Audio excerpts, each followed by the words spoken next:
Echo City.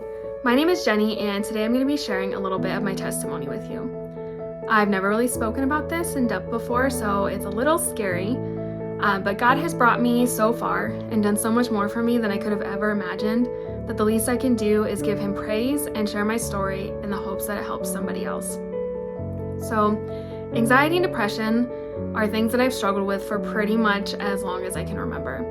There have been good periods and bad periods, but since I started becoming involved in and serving in the church, way back in Pastor Joel's youth group, I always felt like my faith was something that was still there, even in the hard times. But 2021 was the first time in my life that I didn't really feel God with me anymore, and I started to question and doubt if He had a purpose for my life. I fell into a depression that I couldn't pull myself out of. I was able to function through it, and I could hide it pretty well, but hiding it just made me feel alone. And I slipped into this feeling of hopelessness that made me start to doubt everything I thought I knew. I had these thoughts like maybe God wasn't there. Maybe He doesn't have a purpose for me. Maybe my life is pointless. Maybe I'm too much of a mess and a failure to even be worth His time. It was dark, and those thoughts and feelings and doubts made me feel like a bad Christian. Now, Echo City is a come as you are church, and I love that, and I support that, and I believe in that. I think every church should be that way because that's the way that Jesus is. But for some reason, somewhere in my life, I decided that for me personally, that wasn't true. That I wouldn't struggle in those ways if I was a good Christian. That I wouldn't doubt, I wouldn't have to deal with depression and anxiety that felt so overwhelming. I know now that that's absolutely not true. If you struggle with anxiety, depression, doubt, or anything else, please know that you are not alone. It doesn't make you a bad Christian. It doesn't make you a bad person. It just makes you human. But in that period of my life, I didn't see that for myself. I believed the lies the devil was telling me, and I started to feel ashamed. I think, I'm on the stage. I'm supposed to be an example and lead people into worship. If I admit I'm struggling, won't everyone think I'm a fraud? Am I a fraud? Should I even be doing this?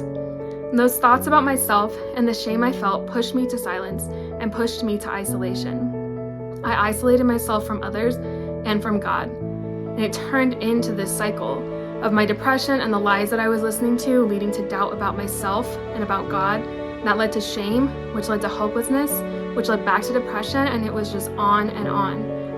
And because I didn't ask for help, because I didn't turn to God, the only place left to turn was inward. But doing that made my doubts and toxic thoughts fester, and I convinced myself that God had left me. So that's how I started 2022, thinking this would never end.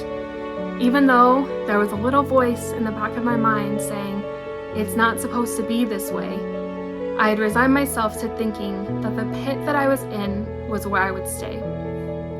But God had different plans for me. Ephesians 1:18-21 says, I pray that the eyes of your heart may be enlightened, in order that you may know the hope to which He has called you, the riches of His glorious inheritance in His holy people, and His incomparably great power for us who believe.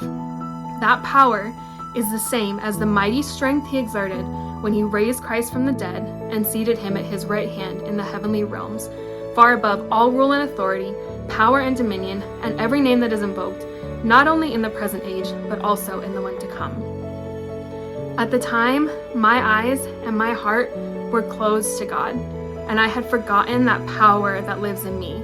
I had stopped believing that it didn't have to be the way that it was, that I didn't have to let depression and doubt and shame rule my life. In February of 2022, God spoke to me through someone I had never even met before. It was a visiting pastor. He pulled me aside and essentially told me, I don't know you, but I see something in you. You have a leader in you, and God has a calling on your life, but something is holding you back.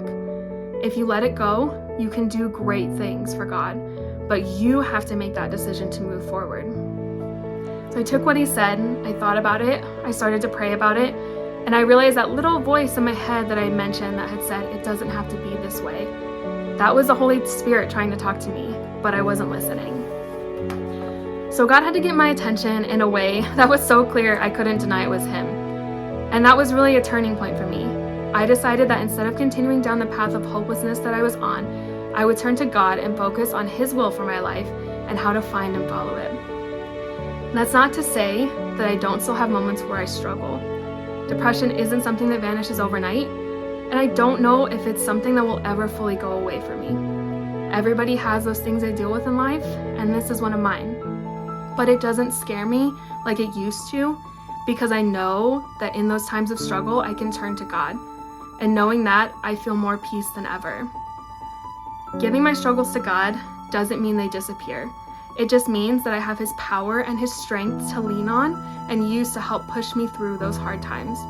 And I truly have been able to move forward because of Him. Since deciding to believe in God's power in my life again, I became a team lead on the serve team and I joined a women's group.